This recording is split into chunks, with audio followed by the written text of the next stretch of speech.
स्वागत है। आज हम रीजनिंग का प्रैक्टिस सेट 19 देखेंगे। इसमें रीजनिंग के 20 इंपॉर्टेंट प्रश्न है। यदि आप एसएससी, रेलवे या किसी भी स्टेट एग्जाम्स की तैयारी कर रहे हो तो ये प्रैक्टिस सेट आपके लिए काफ़ी इंपॉर्टेंट है, क्योंकि इस प्रैक्टिस सेट में जो प्रश्न दिए गए हैं उसी टाइप के प्रश्न आपकी परीक्षाओं में पूछे जाएंगे। तो चलिए हम शुरू करते हैं प्रश्न 1 से। हमारा पहला प्रश्न दिया है। प्रश्न कह रहा है कि निम्नलिखित में से कौन सी संख्या दी गई श्रृंखला में प्रश्न चिन्ह के स्थान पर आकर उसे पूर्ण करेगी। यानी यहाँ पर हमें संख्या दी है, जैसे 14 से 16, 16 से 21, 21 से 32, 32 से 49, 49 से 72। तो जो हमारा प्रश्नवाचक चिन्ह दिया है यहाँ पर कौन सी संख्या आएगी ये हमें बताना, ठीक है। तो हमारे यहाँ पर टोटल 20 प्रश्न होने वाले। इन 20 प्रश्नों में से आपके कितने प्रश्न सही जाते हैं ये मुझे कमेंट करके जरूर बताएगा, ठीक है। क्योंकि ये 20 प्रश्न हमारे रीजनिंग के सभी अलग अलग इंपॉर्टेंट चैप्टर के प्रश्न हैं, जो कि बार बार परीक्षा में तो पूछे जाते हैं, लेकिन हम क्या करते हैं वहां पर प्रश्न को गलत करते आते हैं, ठीक है। तो जहां पर आपकी गलती होती है उसी टाइप के प्रश्न यहां पर है, ठीक है। तो देखिए, जब भी हम श्रृंखला के प्रश्नों को सोल्व करते हैं तो सबसे पहले हम क्या देखते हैं कि संख्या कैसे लिखी गई, या किसी का वर्ग है या किसी का घन है या फिर सम है, विषम है या फिर अभाज्य है। तो यहाँ पर देखिए, अगर हमें कुछ समझ नहीं आता है तो हम फिर क्या करते हैं उसका अंतर निकालते हैं। जैसे यहाँ पर देखिए 14 से यहाँ पर 16 लिखा है, ठीक है। यानी यहाँ पर देखिए 2 प्लस किया है, ठीक है, यानी कि 2 को जोड़ा गया है। फिर देखिए 16 से यहाँ पर 21 से यहाँ पर देखिए प्लस कितना किया है, तो यहाँ पर प्लस यानी कि 5 को जोड़ा गया है। फिर देखिए 21 से यहाँ पर 32 लिखा है, यहाँ पर देखिए प्लस 11 को किया है, ठीक है। कितना जोड़ा है, तो यहाँ पर 11 को जोड़ा गया है। फिर यहाँ पर 32 से 49 लिखा है, अगर यहाँ पर ध्यान से देखेंगे तो यहाँ पर प्लस कितना किया है, तो यहाँ पर 17 को जोड़ा गया है, ठीक है। उसी तरह से आगे और देखेंगे तो यहाँ पर 49 से 72, और यहाँ पर देखिए कितना जोड़ा है, तो यहाँ पर प्लस 23 को जोड़ा है, ठीक है। कितना जोड़ा है, तो यहाँ पर देखिए 23 जोड़ा गया है। तो यहाँ पर क्या जोड़ा है, 23 जोड़ा है। अब अगली संख्या बताने के लिए हम क्या जोड़ेंगे, ये हम इस पैटर्न को देखेंगे। तो जिस इस पैटर्न को अगर ध्यान से देखते हैं तो देखिए 2 हमारी कौन सी संख्या है, अभाज्य संख्या है, और अभाज्य के बाद कौन सी संख्या आती है, 3 आती है, लेकिन 3 को छोड़ के यहाँ पर 5 जोड़ा है, ठीक है। फिर देखिए 5 के बाद अभाज्य संख्या कौन सी आती है, 7 आती है, लेकिन 7 को छोड़कर यहाँ पर 11 जोड़ा गया है। फिर देखिए 11 के बाद अभाज्य संख्या हमारी कौन सी आती है, 13 आती है, लेकिन उसे छोड़कर यहाँ पर 17 को जोड़ा है, ठीक है। उसी तरह देखिए 17 के बाद 19 आती है, लेकिन 19 को छोड़ के यहाँ पर 23 को जोड़ा है। तो हम क्या करेंगे, यहाँ पर देखिए 23 के बाद जो संख्या आती है उससे छोड़ के हम अगली संख्या प्लस कर लेंगे। तो यहाँ पर 23 के बाद कौन सी आती है, तो 23 के बाद 29 आती है, 29 को छोड़ देंगे और यहाँ पर हम अगली संख्या 31 को प्लस कर लेंगे, ठीक है। तो यहाँ पर 72 में 31 को जोड़ेंगे तो यहाँ पर कितने हो जाएंगे, 108 हो जाएंगे। तो ऑप्शन में देखिए 108 कहाँ पर है, इन सॉरी यहाँ पर 108 नहीं 103 होंगे, ठीक है। यहाँ पर कितने होंगे, 103 होंगे। ऑप्शन में देखिए कहाँ पर है, तो ऑप्शन नंबर हमें यहाँ पर ए में दिया है, तो ऑप्शन नंबर ए हमारा यहाँ पर सही जवाब होगा, ठीक है। आप कहते हो कि आप सरल प्रश्न करवाते हो, तो यहाँ पर देखिए प्रैक्टिस सेट में और भी देखिए। चलिए अब दूसरा प्रश्न दिया है। प्रश्न कह रहा है, देखिए प्रश्न कह रहा है कि उस विकल्प का चयन करें जो 5वीं संख्या से उसी प्रकार संबंधित है जिस प्रकार दूसरी संख्या पहली संख्या से संबंधित है और चौथी संख्या तीसरी संख्या से संबंधित है, ठीक है। यानी जिस प्रकार से यहाँ पर 2 से 2 लिखा है, फिर समान तरीके से यहाँ पर 4 से 8 लिखा है, फिर हमें समान तरीके से यहाँ पर बताना, ठीक है। तो देखिए प्रश्न कोई भी सरल प्रश्न नहीं है। अगर आपको सरल लग रहा है इसका मतलब ये है कि आपको प्रश्न सोल्व करते आता है, ठीक है। तो इसीलिए कोई भी प्रश्न सरल नहीं होता है, ठीक है। बस आपको आता है इसीलिए आपको सरल लगता है, हालांकि प्रश्न सब कठिन होते हैं। देखिए ये प्रश्न पूछे गए हैं वही प्रश्न आपको बता रहा हूँ, ठीक है। मैं मेरी ओर से सरल प्रश्न नहीं लाता हूँ, जो पहले परीक्षा में पूछे जाते हैं उन्हीं प्रश्नों को आपको बताता हूँ, क्योंकि ताकि आपको यह समझ में आ चुके कि यहाँ पर कि प्रश्न कैसे पूछे जाते हैं, ठीक है। तो देखिए यहाँ पर हमें क्या करना है, सबसे पहले यहाँ पर देखिए अपनी ओर से सोल्व करने की कोशिश करें कि यहाँ पर 2 से 2 कैसे लिखा है, उसी तरीके से सेम तरीके से 4 से 8 कैसे लिखा है, उसी तरीके से यहाँ पर बताने की कोशिश करें, अपनी ओर से कोशिश करें अगर आपको सरल लगता हो तो, ठीक है। तो देखिए जैसे यहां पर अगर 2 से 2 अगर देखते हैं हम, तो यहाँ पर हम क्या करें ऐसा कि हमें 2 मिले, ठीक है। तो यहाँ पर देखिए अगर 2 का वर्ग करके देखते हैं हम, तो 2 का वर्ग कितना होता है, तो 2 का वर्ग 4 होता है, ठीक है। और 4 में इसी -2 कर देंगे, इसी 2 को माइनस करेंगे तो यहाँ पर 2 मिला है। सेम तरीके से यहाँ पर भी करके देखते हैं। सबसे पहले 4 का वर्ग, अब 4 का वर्ग कितना होता है, 16 होता है। इस 16 में इसी 4 को क्या करना है, माइनस करना है। अगर इसी 4 को माइनस करेंगे तो यहाँ पर कितने हो जाएंगे, 12 हो जाएंगे, लेकिन यहाँ पर 8 दिया है, मतलब ये तरीका यहाँ पर नहीं लगेगा। लगेगा, ठीक है। तो अब देखिए यहाँ पर क्या कर, जैसे यहाँ पर क्या करना था, हमें 2 को 2 से काटना था, ठीक है। 2 से 2 को काटेंगे तो कितना आया 1, कितना आया 1, और इस 1 के साथ इसी 2 को क्या करना है, गुणा करना है। तो यहाँ पर 2 का गुणा करने पर कितना हो रहा, 2 हो रहा। उसी तरीके से इस 4 को भी क्या करना है, 2 से काटना है, ठीक है। इस 4 को भी 2 से काटेंगे तो यहाँ पर कितना बचेगा, 2, और इस 2 के साथ किसका गुणा करना है, इसी 4 का गुणा कर देना है। तो 4 दूना कितना होता है, 8 होता है, और यहाँ पर 8 दिया है। अब इसी तरीके से हम क्या करेंगे, इस 8 को भी 2 से काटेंगे। तो 8 को 2 से काटेंगे तो यहाँ पर कितने बचेंगे, 4, और जो 4 बचा है, ठीक है, इसको किसके साथ गुणा करेंगे, तो इसी 8 के साथ। तो यहाँ पर इसी 8 के साथ गुणा कर देंगे तो यहाँ पर कितने होते हैं, 8 चौको 32 होते हैं, ठीक है। तो जो प्रश्नवाचक चिन्ह दिया है यहाँ पर क्या हो जाएगा, 32 हो जाएगा। ऑप्शन में देखिए 32 कहाँ पर है, तो ऑप्शन नंबर हमें ए में दिया है, तो ऑप्शन नंबर ए हमारा यहाँ पर सही जवाब हो जाएगा, ठीक है। अब चलिए हम बढ़ते हैं प्रश्न 3 पे। अब तीसरे नंबर का प्रश्न दिया है। प्रश्न कह रहा है कि उस वेन आरेख का चयन करें जो निम्नलिखित वर्गों के बीच संबंध को सर्वोत्तम रूप से दर्शाता है। यानी दोस्तों यहाँ पर हमें दिया है जैसे हवा महल, जयपुर और राजस्थान, इसका वेन आरेख कैसा बनेगा, ये प्रश्न पूछा है, ठीक है। तो जब भी हम वेन आरेख का प्रश्न सोल्व करते हैं तो यहाँ पर क्या करते हैं, हम किसी भी एक शब्द का आरेख बनाते हैं। जिसे यहाँ पर हवा महल दिया है तो हम क्या करेंगे, यहाँ पर हवा महल का बना लेंगे, ठीक है। उसके बाद अब देखिए, उसके बाद यहाँ पर देखिए जयपुर दिया है, तो जयपुर का बनाने से पहले हम पहले शब्द का संबंध देखेंगे। तो जो हवा महल ये क्या है, जयपुर के अंदर है, ठीक है। तो जयपुर इसके बाहर बन जाएगा, ठीक है, क्योंकि जयपुर के अंदर ही हवा महल है। अब हम क्या करेंगे, तीसरे शब्द का बनाएंगे जो कि राजस्थान। अब देखिए राजस्थान क्या है, तो राजस्थान इन दोनों का, यानी कि जयपुर भी राजस्थान के अंदर आता है और यहाँ पर हवा महल भी इसके अंदर ही आता है। तो इसका डायग्राम कैसा बनेगा, इस प्रकार से बन जाएगा, ठीक है। तो देखिए कुछ प्रश्न परीक्षा में सरल भी आते हैं। तो हमारा यहाँ पर देखिए प्रश्न ये वाला डायग्राम कहाँ पर है, तो ऑप्शन नंबर यहाँ पर देखिए बी में दिया है। तो ऑप्शन नंबर बी हमारा यहाँ पर सही जवाब होगा, ठीक है। तो परीक्षा में ऐसा भी आपको पता है कि 100 नंबर का पेपर हो तो 70 नंबर के प्रश्न सरल आते हैं, 30 नंबर के थोड़े हमारे कैलकुलेशन आते हैं, और 10 नंबर के प्रश्न हमारे हार्ड आते हैं। तो ये लेवल आपको लेके चलना है, ठीक है। अब चलिए हम बढ़ते हैं प्रश्न 4 पे। अब 4 नंबर का प्रश्न दिया है। प्रश्न कह रहा है कि एक निश्चित कूट भाषा में SUBTLE को यहाँ पर 40 CUMF के रूप में लिखा जाता है। HANGRE को यहाँ पर 9 यहाँ पर OHFS के रूप में लिखा जाता है। उसी भाषा में यहाँ पर देखिए क्लोथ को कैसे लिखा जाएगा, ये प्रश्न पूछा है, ठीक है। तो ये हमारा कोडिंग डिकोडिंग का, ये भी प्रश्न कोई सरल नहीं है, थोड़ा सा ध्यान से देखिए। जैसे यहाँ पर देखिए SUBTLE है और उसी का यहाँ पर क्या लिखा है 40 CUMF। अब देखिए हमें क्या करना है, सबसे पहले तो यहाँ पर अंकों को भी लाना है। तो यहाँ पर ध्यान से देखिए इसका कोड यानी S, यहाँ पर B, उसके बाद क्या है T, उसके बाद क्या है L, ठीक है। L के बाद है E। इसे कोड क्या क्या है, तो इसे कोड किया है 40, उसके बाद क्या है C, उसके बाद U, उसके बाद M और F, ठीक है। ये कोड किया है। अब ये कैसे किया हमें ये देखना है, ठीक है। तो यहाँ पर देखिए अब एस हमारा कितने नंबर पे, 19 नंबर पे आता है, और यहाँ पर U को देखिए कितने नंबर पे, 21 नंबर पे। अगर इसको आपस में हम प्लस करते हैं तो कितने हो जाते हैं, 40 हो जाते हैं। यहाँ पर 40 लिखा है। देखिए B के बाद C आता है लिखा है, T के बाद U आता है लिखा है, L के बाद M आता है लिखा है, E के बाद M आता है, F आता है लिखा है। लेकिन पहले 2 अक्षर का क्या करा, अंकों में करके ने प्लस किया है। तो उसी तरीके से हम क्या करेंगे, पहले 2 अक्षर को अंकों में लिखेंगे, प्लस करके बाकी का 1 + 1 प्लस करेंगे। जैसे यहाँ पर देखिए सी हमारा कितने नंबर पे, 3 नंबर पे आता है, ठीक है। एल कितने नंबर पे, तो एल 12 नंबर पे। इन पहले 2 को क्या करना, हमें प्लस करना है। तो प्लस करेंगे तो यहाँ पर कितने हो जाएंगे, 15 हो जाएंगे। ऑप्शन में देखिए तो ऑप्शन सी नहीं हो सकता, ऑप्शन डी भी नहीं हो सकता। ये आपको ऑप्शन एलिमिनेट करते आना चाहिए, इससे प्रश्न जल्दी सोल्व होता है। अब देखिए ओ के बाद क्या आता है, तो ओ के बाद आपको होगे पी आता है, ठीक है। क्या आता है, पी आता है। तो ऑप्शन देखिए बी वाला हमारा हट जाएगा और ऑप्शन ए सही हो जाएगा। फिर देखिए टी के बाद क्या आता है, यू आता है, और देखिए एच के बाद क्या आता है, आई आता है, ठीक है। तो ऑप्शन में देखिए यहाँ पर आई कहाँ पर है, लास्ट में। तो ऑप्शन में देखिए यहाँ पर देखिए 15 PUI। तो ऑप्शन नंबर हमारा ए वाला ही सही हो जाएगा, ठीक है। तो आपको क्या करना है, ऑप्शन एलिमिनेट करना है और आगे बढ़ना है। अब चलिए हम बढ़ते हैं प्रश्न 5 पे। अब 5वें नंबर का प्रश्न दिया है।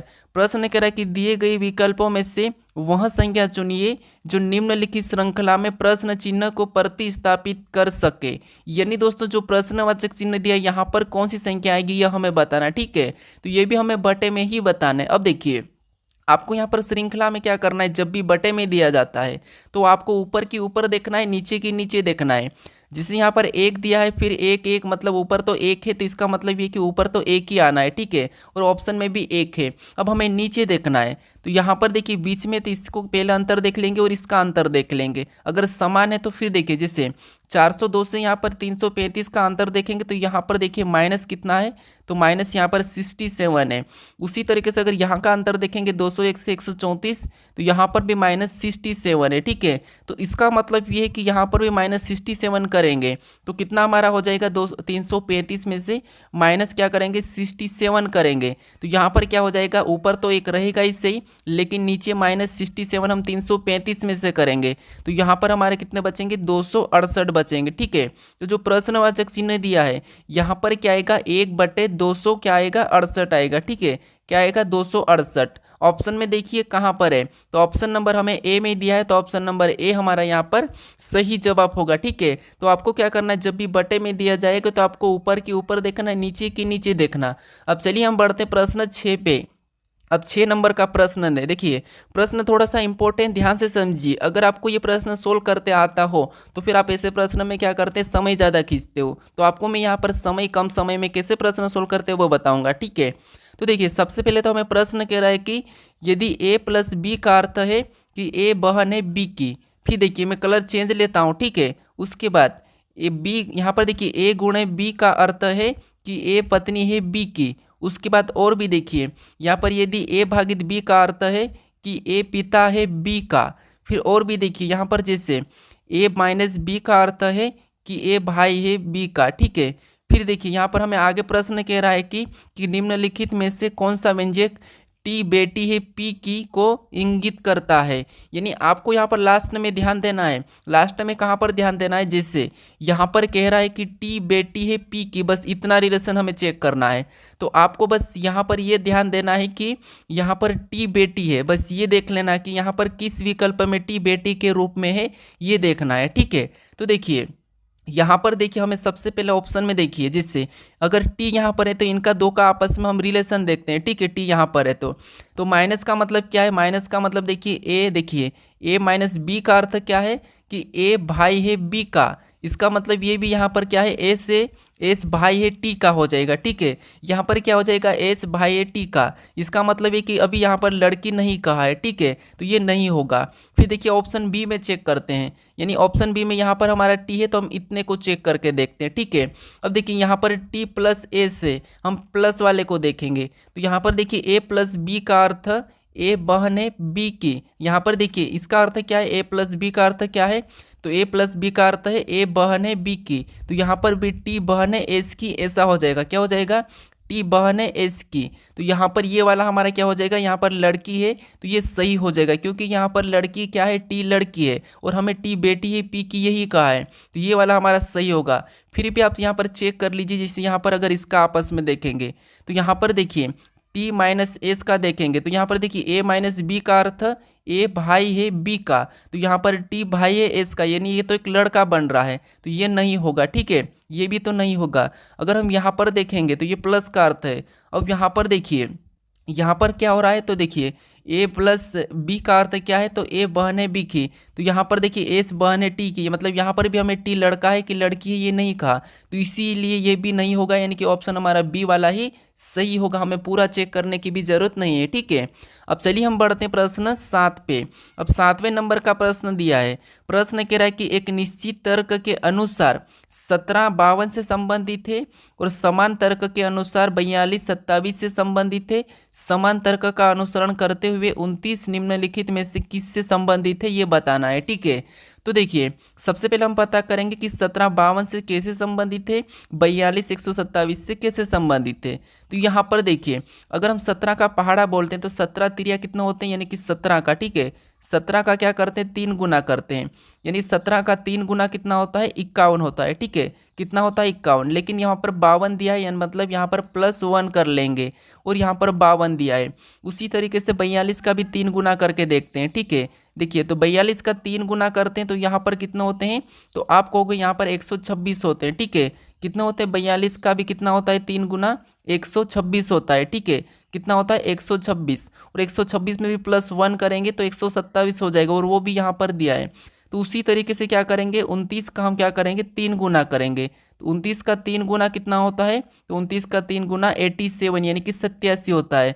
हमें 87 में क्या करना है, एक प्लस करना है, तो यहाँ पर कितने हो जाएंगे 88 हो जाएंगे। मतलब 29 का संबंध किससे होगा, 88 होगा। ठीक है, तो ऑप्शन हमारा यहाँ पर बी वाला सही जवाब हो जाएगा। ठीक है, अब चलिए हम बढ़ते प्रश्न 9 पे, सॉरी 8 पे। अब 8वें नंबर का प्रश्न दिया है। प्रश्न कह रहा है कि दिए गए समीकरण को संतुलित करने के लिए इसमें किन दो संख्याओं यानी कि अंकों को नहीं, मतलब अंकों को नहीं मतलब क्या है कि जैसे यहाँ पर 18 लिखा है तो इसको आपस में नहीं बदलना कि ये 81 हो जाए, ऐसा नहीं है। ठीक है, तो यहाँ पर अंकों को नहीं और किन दो चिन्हों को आपस में बदला जाना चाहिए। मतलब यहाँ पर ये कह रहा है कि इन संख्या और दो चिन्हों को आपस में बदलने पर यहाँ पर माइनस से किन ऑप्शन से आ रहा है। ठीक है, तो देखिए हम क्या करते हैं, जब भी ऐसे प्रश्न सोल्व करते हैं तो यहाँ पर हम चिन्ह बदल लेते थे, लेकिन यहाँ पर हमें अभी ऑप्शन में से उठाना है तो ऑप्शन ए से शुरू कर लेना आपको, क्या कि प्रश्न हमारे पास ये समय खींचने वाला होता है। ठीक है, तो देखिए हम यहाँ पर ऑप्शन ए को उठाते हैं। ठीक है, यानी कि ऑप्शन ए को लेते हैं तो हमें क्या करना, 18 और 15 को भी बदलना है और प्लस और माइनस को भी बदलना है। तो यहाँ पर देखिए सबसे पहले हम 18 की जगह क्या लिख लेंगे, 15 लिख लेंगे। ठीक है, और फिर जो भागित का चिन्ह इसे नहीं बदलना है तो उसे वैसा ही लिखेंगे और यहाँ पर 3 को भी वैसा ही लिखेंगे। फिर देखिए जो माइनस को हमें बदलना, माइनस और प्लस को बदलना है तो हम क्या करेंगे, माइनस की जगह प्लस लगा लेंगे और 30 को वैसा ही लिखेंगे और जो प्लस था वहाँ पर माइनस लगा के, और जो हमें 18 और 15 को आपस में बदले तो यहाँ पर हम क्या करेंगे 18 को लिख लेंगे और यहाँ पर गुणा 2 हो जाएगा। ठीक है, उसके बाद अब देखिए हाँ इस समीकरण को सोल्व करना है और हमें -1 मिलना चाहिए। ठीक है, तो यहाँ पर देखिए अगर हम समीकरण को सोल्व करते हैं तो सबसे पहले हम यहाँ पर भाग देंगे। तो यहाँ पर देखिए 3 का 5 में यानी कि 15 में भाग देंगे तो 3 पंजे 15, यहाँ पर कितना निकल के आ रहा है 5 आ रहा है। ठीक है, कितना आ रहा है 5। अब प्लस का वैसा ही उतरेगा और 30 भी वैसा ही उतर जाएगा, माइनस भी वैसा ही उतरेगा और इसमें हम गुणा कर लेंगे तो 18 दूनी कितना होते हैं, तो 18 दूना 36 होते हैं। ठीक है, तो यहाँ पर 36 उतर जाएगा। उसके बाद आपको पता है हम प्लस कर लेंगे सबसे पहले, तो 30 में 5 को जोड़ देंगे तो यहाँ पर कितने हो जाएंगे 35 हो जाएंगे। ठीक है, और माइनस क्या हो जाएगा 36 हो जाएगा। अब देखिए 36 में से 35 को माइनस करेंगे तो यहाँ पर -1 ही आएगा। ठीक है, और समीकरण में -1 दिया है तो इसका मतलब ये है कि ऑप्शन हम पहले वाले को रखेंगे, यानी कि पहले वाली संख्या को चेंज कर लेंगे तो हमारा -1 हो जाएगा। ठीक है, तो ऑप्शन पहला हमारा यहाँ पर सही जवाब होगा। अब चलिए हम बढ़ते हैं प्रश्न 9 पे। अब 9वें नंबर का प्रश्न दिया है। प्रश्न कह रहा है कि उस विकल्प का चयन कीजिए जो नीचे दिए गए शब्दों के बीच, ठीक है, नीचे दिए शब्दों के उस क्रम को निरूपित करता है जिस क्रम में वे अंग्रेजी शब्दकोश में आते हैं। यानी यहाँ पर देखिए हमें यहाँ पर कुछ यहाँ पर अक्षर दिए, ठीक है, अक्षर यानी कि हमें यहाँ पर शब्द बना के दिए हैं। तो इसमें से सबसे पहले नंबर पे कौन आता है हमें ये बताना है, दूसरे पे कौन आता है, तीसरे पे कौन आता है। ठीक है, तो देखिए यहाँ पर अपन देखते हैं तो ये हमारा कुछ क्या है, एस तो हमारा कॉमन है मतलब सब में कट रहा है, पी भी हमारा यहाँ पर कॉमन है तो यहाँ पर सब में कट रहा है, आई भी हमारा यहाँ पर देखिए कॉमन है तो हम सबको काट देंगे। फिर देखिए यहाँ पर एन दिया है, एन दिया है, आर दिया है, एन दिया है, एन दिया है, के दिया है। तो आप कहोगे इनमें सबसे पहले कौन आता है, के आता है। ठीक है, कौन आता है, के आता है। तो के वाले को हम सबसे पहले ले लेंगे और इसको हटा देंगे तो सबसे पहले कौन आ जाएगा, के। अब ऑप्शन में देखिए 6 नंबर वाला कहाँ है, तो 6 नंबर वाला ऑप्शन ए में नहीं है, ऑप्शन बी में भी नहीं है, बस हमारे पास बचे 2 ऑप्शन। ठीक है, अब देखिए अब हमें देखना, इसको तो हटा दिए, वापस से देखेंगे तो यहाँ पर एन आ रहा, एन आ रहा, आर आ रहा, एन आ रहा, एन आ रहा। अब आप कहोगे कि आर से पहले कौन आता है, एन आता है, तो आर तो बाद में चले जाएगा, इसका मतलब है कि लास्ट में कौन आएगा, 5 आएगा। तो ये वाला लास्ट में चले गया। ठीक है, जो पहले हटता है वो लास्ट में चले जाता है, तो लास्ट में 5 कहाँ पर है, तो यहाँ पर है। ठीक है, तो ये वाला ऑप्शन तो नहीं होगा और हमारा ऑप्शन नंबर डी वाला ही यहाँ पर सही होगा। अगर चाहो तो आप चेक करोगे तो ऑप्शन हमारा डी वाला ही सही निकलेगा। ठीक है, अब चलिए हम बढ़ते प्रश्न 10 पे। अब 10वें नंबर का प्रश्न दिया है। प्रश्न कह रहा है कि एक निश्चित कोड भाषा में यहाँ पर ड्राइवर को JSETGX के रूप में लिखा जाता है और यहाँ पर देखिए ड्यूरिंग को SVEIPK के रूप में लिखा जाता है। उसी भाषा में यहाँ पर डॉलर को किस प्रकार लिखा जाएगा, ये प्रश्न पूछा है। ठीक है, तो ये भी हमारा कोडिंग डिकोडिंग का ही प्रश्न है। अब देखिए ये प्रश्न जितना दिख रहा है उतना सिंपल नहीं है। अब देखिए जैसे यहाँ पर ड्राइवर दिया है, ठीक है, और ड्राइवर का कोड क्या है तो वो लिखेंगे। जैसे यहाँ पर सबसे पहले पता करते हैं कि ड्राइवर का कोड कैसे लिखा है, तो यहाँ पर देखिए ड्राइवर लिखने के बाद हम इसका कोड क्या दिया है वो लिखते हैं। ठीक है, तो जैसे ड्राइवर को क्या लिखा है, JSETGX, ठीक है, यानी कि जे उसके बाद एस, फिर उसके बाद ई, उसके बाद टी, उसके बाद जी और एक्स। ठीक है, ये कुट किया है। अब ये कैसे किया है हम ये देखते हैं। तो यहाँ पर देखिए क्रॉसिंग मेथड, यानी कि डी के बाद ई आता है और आई के बाद जे आता है और आर के बाद एस आता है। मतलब क्रॉसिंग मेथड में यहाँ पर प्लस वन किया है। ठीक है, उसी तरीके से यहाँ पर देखिए आर के बाद टी नहीं, मतलब आर के बाद एस आता है लेकिन यहाँ पर टी मतलब +2 किया है। ठीक है, यहाँ पर भी वी के बाद डब्ल्यू आता है लेकिन एक्स लिखा है +2 किया है। यहाँ पर देखिए ई के बाद जी आता है, मतलब यहाँ पर देखिए ई के बाद क्या आता है एफ आता है, लेकिन यहाँ पर जी लिखा है मतलब यहाँ पर भी +2। तो यहाँ पर देखिए पहले 3 में तो क्या हुआ था, यहाँ पर +1 हुआ है और लास्ट वाले 3 में क्या हुआ था, यहाँ पर +2 हुआ है। ठीक है, तो हम इसी तरीके से क्या करेंगे यहाँ पर डॉलर में भी। ठीक है, डॉलर में भी क्या करेंगे, इन 3 में सबसे पहले तो यहाँ पर देखिए क्या करेंगे +1 करेंगे। तो यहाँ पर देखिए सबसे पहले इस इधर से करेंगे, एल में प्लस करेंगे तो यहाँ पर एम हो जाएगा। ठीक है, 1 प्लस कर रहे हैं। उसके बाद देखिए ओ में क्या करेंगे हम +1 करेंगे तो ओ के बाद क्या आता है पी आता है तो यहाँ पर पी हो जाएगा। और डी में +1 करेंगे तो यहाँ पर क्या हो जाएगा ई हो जाएगा। ठीक है, अब इतना ऑप्शन में देख लिए तो ऑप्शन हमारा देखिए ए नहीं होगा, सी नहीं होगा, इनमें 2 बचे हमारे। ठीक है, उसके बाद अब यहाँ पर भी देखिए इनमें भी हम क्या करेंगे, अब यहाँ पर हम +2 करेंगे तो आर में +2 करेंगे मतलब यहाँ पर टी हो जाएगा। अब ऑप्शन में देखिए टी कहाँ पर है, यहाँ पर देखिए आर दिया है। ठीक है, ये आर दिया है तो ये नहीं होगा, मतलब ऑप्शन तो हमारा डी वाला सही हो जाएगा। ए में +2 करेंगे तो यहाँ पर सी होगा, एल में +2 करेंगे तो यहाँ पर क्या हो जाएगा एन हो जाएगा। ऑप्शन में देखिए कहाँ पर है, तो ऑप्शन हमारा डी बचा था और वहीं पर है, मतलब ऑप्शन डी हमारा यहाँ पर सही जवाब हो जाएगा। अब चलिए हम बढ़ते हैं प्रश्न 11 पे। अब 11 नंबर का प्रश्न दिया है। प्रश्न कह रहा है कि निम्नलिखित में से कौन सा पद दी गई श्रृंखला में प्रश्न चिन्ह के स्थान पर आएगा। यानी आपको यहाँ पर अक्षर की भी श्रृंखला मिलती है। जैसे जब भी आपको अक्षर की श्रृंखला मिलेगी तो आपको क्या करना है, एक एक अक्षर को देखना है। जैसे यहाँ पर ई के बाद क्या लिखा है, जी लिखा है, मतलब यहाँ पर देखिए प्लस क्या किया है, तो प्लस यहाँ पर 2 को किया है। ठीक है, क्या किया है +2 किया है, क्योंकि ई के बाद एफ आता है लेकिन यहाँ जी लिखा है। अब जी के बाद यहाँ पर आई, मतलब यहाँ पर भी +2 किया है। फिर देखिए आई के बाद यहाँ पर हम अगला बताने के लिए यहाँ पर भी क्या करेंगे +2 करेंगे। ठीक है, +2 करेंगे, आई में +2 करेंगे, मतलब आई 9 नंबर पे आता है, +2 करेंगे तो 11 होंगे और 11 नंबर पे क्या आता है के आता है, मतलब यहाँ पर पहला लेटर क्या होगा के होगा। तो ऑप्शन हमारा ए नहीं होगा, ऑप्शन सी नहीं होगा। ठीक है, उसके बाद अब देखिए उसके बाद और भी देखिए हम आगे देखेंगे तो के में 2 जोड़ देंगे 13 हो जाएंगे और यहाँ पर भी देखिए एम लिखा है। अब हम दूसरे लेटर को देखेंगे। अब दूसरा लेटर जैसे यहाँ पर पी दिया है और पी के बाद यहाँ पर एन दिया है, मतलब यहाँ पर -2 किया है। ठीक है, फिर एन के बाद यहाँ पर एल दिया है, यहाँ पर भी माइनस क्या किया है 2 किया है। तो हम भी अगला बताएंगे तो यहाँ पर क्या करेंगे -2 कर लेंगे। तो -2 मतलब देखिए एल 12 नंबर पे आता है और एल 12 पे आता है, 2 माइनस करेंगे 10 हो जाएंगे और 10 नंबर पे क्या आता है जे आता है। तो यहाँ पर जो अगला क्या हो जाएगा जे हो जाएगा। ठीक है, के बाद क्या हो जाएगा जे हो जाएगा। तो ऑप्शन में देखिए जे कहाँ पर है, तो यहाँ पर डबल के दिया है, इसका मतलब ये नहीं होगा, केवल हमारा ऑप्शन देखिए कौन सा वाला बी हो जाएगा। ठीक है, तो आपको यहाँ पर पूरा चेक करने की भी ज़रूरत नहीं है, अगर चेक करोगे तो आपका ऑप्शन बी वाला ही सही हो जाएगा। अब चलिए हम बढ़ते हैं प्रश्न 12 पे। अब 12 नंबर का प्रश्न दिया है।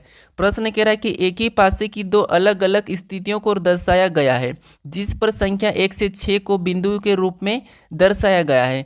पास दर्शाने वाले फलक के विपरीत फलक पर स्थित संख्या ज्ञात करें। यानी दोस्तों यहाँ पर देखिए 1 से 6 तक बिंदु के रूप में हमें दर्शाया गया है। ठीक है, उसमें में 5 के विपरीत फलक पर कौन सा होगा ये हमें बताना है। ठीक है, तो देखिए जब भी हमें 2 पासे दिए जाते हैं तो मैं आपको बता चुका हूँ कि वहाँ पर क्या करना है, कॉमन देखना है। तो यहाँ पर देखिए हमारे पास कॉमन क्या है, 3 बिंदियाँ हैं, तो हम क्या करें इन 3 को लिख लेंगे। ठीक है, अंकों में लिख लेते हैं। अब 3 बिंदियाँ हैं, वहाँ से हमें क्या करना है, घड़ी के दिशा में चलना है। यहाँ से आगे चलेंगे, पहले पासे में तो 1 बिंदी मिली तो 1 लिख लेंगे, फिर आगे चलेंगे तो 5 बिंदी मिली तो उसके नीचे 5 लिख लेंगे। उसके बाद दूसरे पासे में चलेंगे, यहाँ से आगे चलेंगे तो 4 मिला उसको उसके नीचे लिखेंगे, फिर आगे चलेंगे तो 1 मिला उसको उसके नीचे लिखेंगे, यानी यहाँ पर 1 हो जाएगा। यानी दोस्तों अब देखिए अगर आपको यहाँ पर कॉमन डबल मिलता है, जिससे यहाँ पर देखिए इसका डबल कॉमन मिल रहा है और यहाँ पर भी 3 और 1 यहाँ पर कॉमन है। जब आपको डबल कॉमन मिलता है फिर आपको घड़ी की दिशा में चलने की ज़रूरत नहीं। ठीक है, जो बचा वो एक दूसरे के विपरीत हो जाते हैं। जिससे बिंदी 5 के विपरीत क्या हो जाएगा, बिंदी 4 हो जाएगा। ठीक है, तो ऑप्शन में देखिए कि 4 कहाँ पर है, तो ऑप्शन नंबर डी में दिया है, तो ऑप्शन नंबर डी हमारा यहाँ पर सही जवाब होगा। ठीक है, अगर सिंगल कॉमन मिलता है तो जो हमने घड़ी की दिशा में चले थे वैसे सोल्व करना है। अब चलिए हम बढ़ते हैं प्रश्न 13 पे। अब 13 नंबर का प्रश्न देखिए, हमने वहाँ पर पासे का विपरीत बताया, लेकिन यहाँ पर देखिए खोला पासा दिया है, इसे बंद करना है। ठीक है, ये प्रश्न पूछा जाता है क्योंकि इसमें काफ़ी सारे स्टूडेंट गलत करते हैं। कैसे, देखिए आपको कुछ नहीं करना है, यहाँ पर आपको कॉमन बताते आता होगा, जैसे एक छोड़ के एक चलना है। यहाँ पर बी का विपरीत कौन हो जाएगा, डब्ल्यू। उसके बाद देखिए जिससे यहाँ पर जी का विपरीत क्या हो जाएगा, वाई।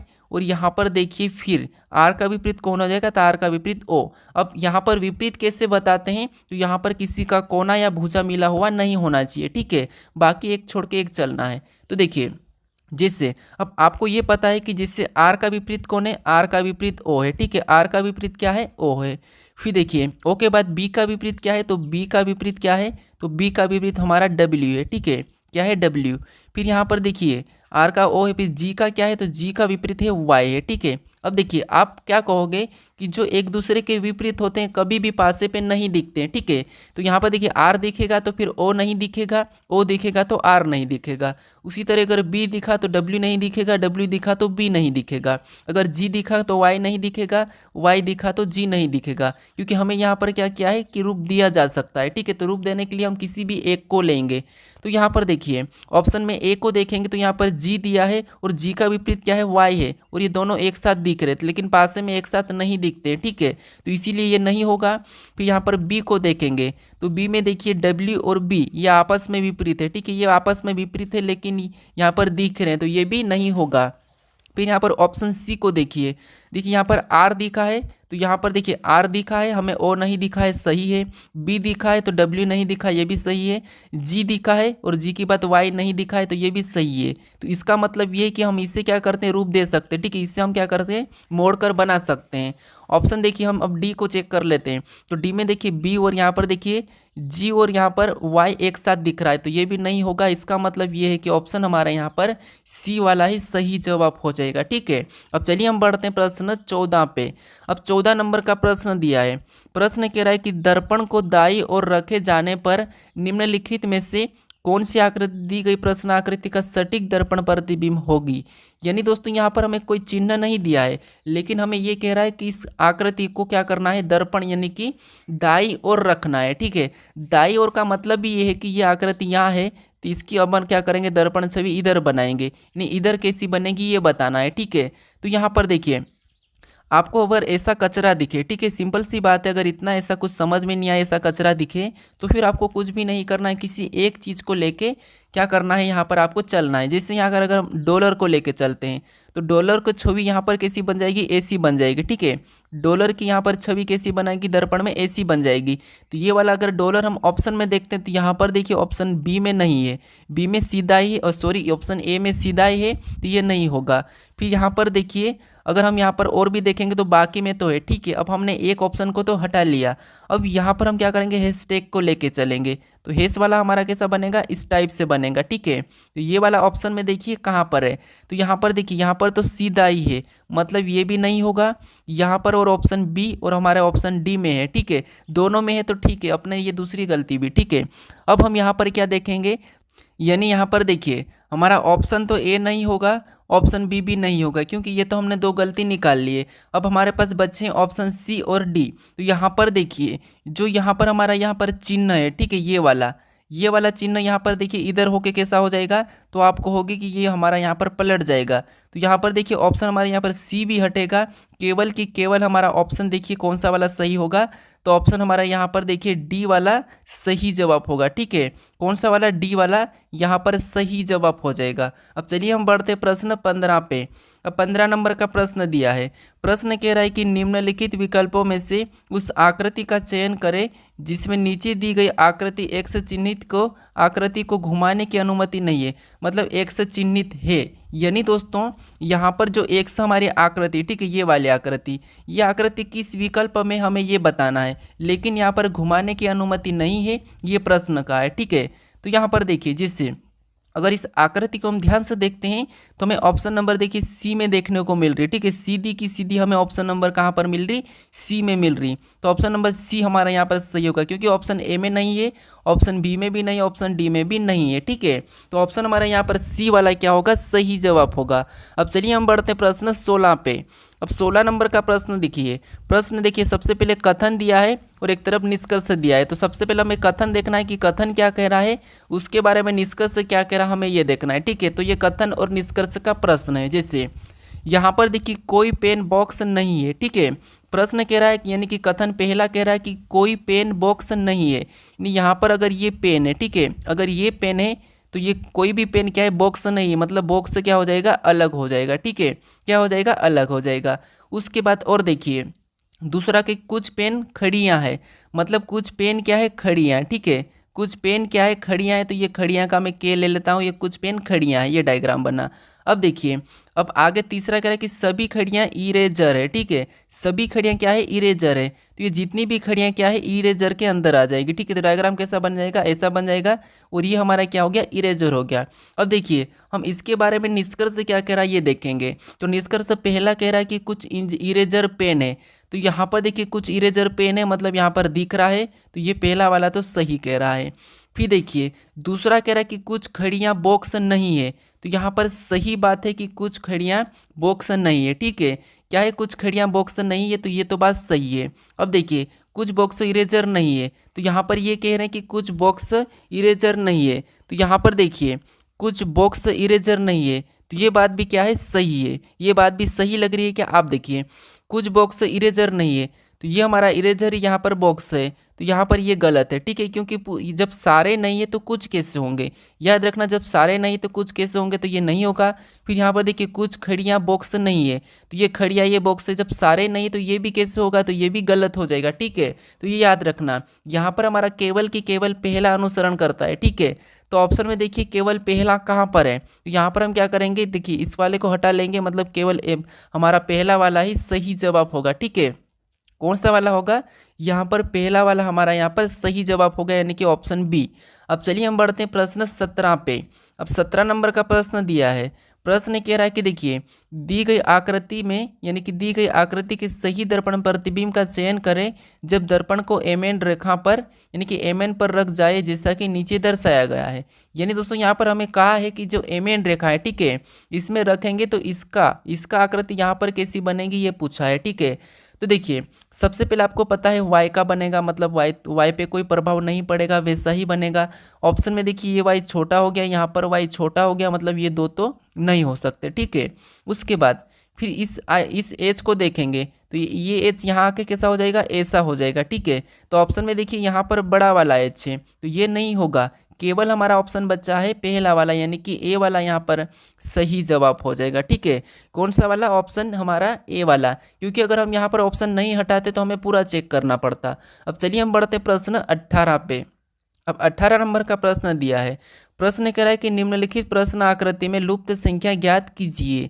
यानी दोस्तों यहाँ पर एक प्रश्नवाचक चिन्ह दिया है, यहाँ पर कौन सी संख्या आएगी यह हमें बताना। ठीक है, तो जब भी हम इस टाइप के प्रश्नों को सोल्व करते हैं तो जो प्रश्नवाचक चिन्ह दिया है उसी की जगह यहाँ पर 28 कैसे लिखा और यहाँ पर 19 कैसे लिखा है ये हम पता करते हैं। जिस तरीके से यहाँ पर 28 और यहाँ पर देखिए 19 और 28 लिखा है उसी तरीके से हम यहाँ पर बताएंगे। ठीक है, तो देखिए जैसे यहाँ पर हम क्या करें ऐसा कि हमें 19 मिले, तो अगर हम आपस में जोड़ देते हैं तो 9 और 4 को जोड़ेंगे तो 13, और 13 में 7 को जोड़ेंगे तो यहाँ पर कितने हो जाएंगे 20। ठीक है, कितने हो जाएंगे 20, और 20 में से -1 करेंगे तो 19। ठीक है, कितने हो जाएंगे 19। उसी तरीके से इनको भी आप यहाँ पर देखिए उसी तरीके से यहाँ पर आपस में जोड़ेंगे तो 12 और 5 17, और 17 में 8 को जोड़ते हैं तो 17 में 8 को जोड़ेंगे तो हमारे कितने हो जाएंगे 25 हो जाएंगे। ठीक है, और 25 में से भी -1 करेंगे तो यहाँ पर क्या होना चाहिए 24 होना था, लेकिन यहाँ पर 28 दिया है, तो इसका मतलब हम दूसरा तरीका लगाएंगे। अब देखिए अगर इसको हम आपस में प्लस यहाँ पर गुणा करते हैं तो 7 चौक कितने होते हैं 28 होते हैं। ठीक है, कितने होते हैं 28 होते हैं, और 28 में से इस 9 को माइनस करेंगे तो यहाँ पर हमारे कितने हो जाएंगे 19 हो जाएंगे। ठीक है, उसी प्रकार यहाँ पर चेक करके देखते हैं, इसका आपस में पहले गुणा करेंगे तो 8 पंजे 40 होता है। ठीक है, और 40 में क्या करना है हमें इस 12 को माइनस करना है। ठीक है, जैसे हमने यहाँ पर 9 को माइनस किया था तो यहाँ पर 12 को, तो यहाँ पर 12 को माइनस करेंगे तो यहाँ पर कितने बचेंगे 28 बचेंगे, और 28 भी यहाँ पर दिया है, तो इसका मतलब ये कि यहाँ पर क्या करना है आपस में गुणा करना है और इससे घटाना है। तो 9 3 कितने होते हैं 27 होते हैं। ठीक है, 9 तिरिया कितना होते हैं 27, और 27 में हमें 6 को माइनस करना है, तो यहाँ पर कितने बचेंगे 21 बचेंगे। ठीक है, तो जो प्रश्नवाचक चिन्ह दिया यहाँ पर क्या होगा 21 होगा। ऑप्शन में देखिए 21 कहाँ पर है, तो ऑप्शन नंबर डी में दिया है, मतलब ऑप्शन डी हमारा यहाँ पर सही जवाब होगा। अब चलिए हम बढ़ते हैं प्रश्न 19 पे। अब 19 नंबर का प्रश्न दिया है। प्रश्न कह रहा है कि निम्नलिखित प्रश्न आकृति में त्रिभुज की संख्या ज्ञात कीजिए। यानी दोस्तों यहाँ पर हमें त्रिभुज की संख्या बताना। ठीक है, तो देखिए जब भी हम त्रिभुज काउंट करते हैं तो आपको ये तो पता होगा कि इतने से इसमें कितने हैं 3 है, यहाँ पर कितने 3 है ये आपको पता है, इस आकृति में कितने त्रिभुज है 3 है, ये आपको पता होगा। ठीक है, तो देखिए यहाँ पर कितना हो जाएंगे 3 हो जाएंगे, यहाँ पर कितना हो जाएंगे 3 हो जाएंगे, यहाँ पर कितना हो जाएंगे 3 हो जाएंगे, यहाँ पर 3 हो जाएंगे। ठीक है, अब आपको ये भी पता है कि हम जब भी यहाँ पर इस प्रकार की आकृति होती है, ठीक है, कैसे इस प्रकार की आकृति होती है, तो हम क्या करते हैं यहाँ पर इन संख्या को क्या करते हैं लिख कर, यहाँ पर लिख कर क्या करते हैं हम यहाँ पर 2 गुना कर देते हैं। ठीक है, यहाँ पर क्या करते हैं 2 गुना कर देते हैं, तो यहाँ पर देखिए हम क्या करेंगे इसमें 2 गुना कर लेंगे, जिससे यहाँ पर लिखेंगे 1, फिर यहाँ पर 2, फिर यहाँ पर 3, यहाँ पर 4, यहाँ पर 5, यहाँ पर 6, टोटल यहाँ पर कितने 6, तो हम क्या करेंगे 6 का 2 गुना कर लेंगे। ठीक है, तो 6 का 2 गुना कितना होता है 12। अब देखिए यहाँ पर टोटल हमारे अब देखेंगे तो देखिए 12 तो हमने यहाँ एक तरफ से गिन लिया, प्लस हम यहाँ पर कितनी थी 3 यहाँ थी, 3 यहाँ थी, 3 यहाँ थी, 3 यहाँ थी, तो इनको भी प्लस करेंगे तो 3 और 3 6, 6 3 9, 3 9 12, यहाँ पर टोटल जोड़ने पर कितनी हो रही, तो आप कहोगे यहाँ पर भी 12 हो रही। अब 12 और 12 को जोड़ेंगे तो यहाँ पर हमारे कितने हो रहे 24 हो रहे हैं। अब देखिए 24 हो रहे, उसके बाद हमारी और भी बची है। अब कहाँ बची है मैं आपको बताता हूँ। अब जैसे हमने ये वाली टोटल हमने यहाँ से तो गिन लिए, ठीक है, और हमने यहाँ से ये वाली भी गिन ली है, ठीक है, ये वाली भी हमने गिन ली है, यहाँ से ये वाली।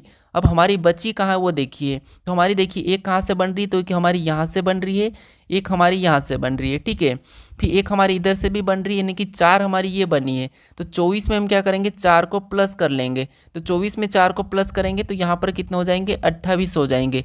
तो इस आकृति में टोटल कितने हैं, तो 28 से, तो ऑप्शन नंबर हमारा यहाँ पर बी वाला क्या होगा सही जवाब हो जाएगा। ठीक है, अब चलिए हम बढ़ते हैं प्रश्न 20 पे। अब 20 नंबर का प्रश्न दिया है। प्रश्न कह रहा है कि नीचे दिए गए विकल्पों में से संबंधित शब्दों को चुनिए। यानी दोस्तों यहाँ पर जैसे पहिया का संबंध कॉर्ड से है तो हमें नीब का बताना। ठीक है, तो दोस्तों अगर आप बोलते हो कि आप प्रश्न सरल कराते हो तो यहाँ पर देखिए इस प्रश्न का मुझे सही जवाब देकर बताइए। आप आपके लिए आज ये चैलेंज है। ठीक है, इस प्रश्न का सही जवाब मुझे देकर बताइए। ठीक है, अब देखिए अभी तक इस चैनल को सब्सक्राइब नहीं करें तो यहाँ पर इस लोगो पर क्लिक करके आप सब्सक्राइब जरूर कर लीजिएगा। ठीक है, अगर आप इससे पहले वाले पार्ट को नहीं देखे हो तो इस वीडियो पर क्लिक करके यहाँ पर राइट में जरूर देख लीजिएगा। अगर आपको इसकी प्लेलिस्ट चाहिए तो इस प्लेलिस्ट को भी यहाँ पर क्लिक करके इसकी प्लेलिस्ट को भी जरूर देख लीजिएगा। ठीक है, अब चलिए हम मिलते हैं अब नेक्स्ट वीडियो।